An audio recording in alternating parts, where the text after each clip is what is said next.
আজ আমি কথাগুলো সেই সব মহিলাদের উদ্দেশ্যে বলবো যারা ঘর সামলান।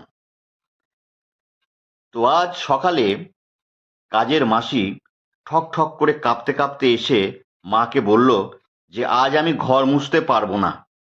আজ দারুণ ঠান্ডা পড়েছে, জলে হাত দিলেই মনে হচ্ছে কারেন্ট মারছে। মা বলল, তাহলে ঘর কে মুছবে?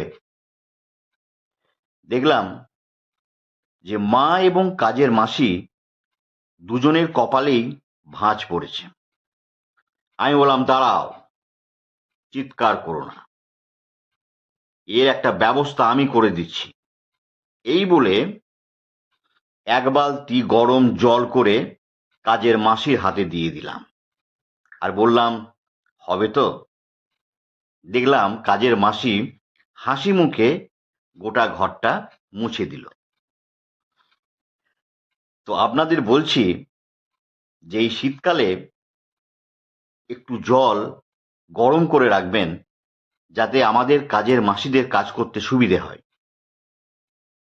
বাসন ধোয়া, কাপড় কাচা, ঘর মোছা, কারণ ঠান্ডাটা সবার লাগে। হ্যাঁ, সত্যি কথা বলতে ঠান্ডাও খুব পড়েছে। নমস্কার।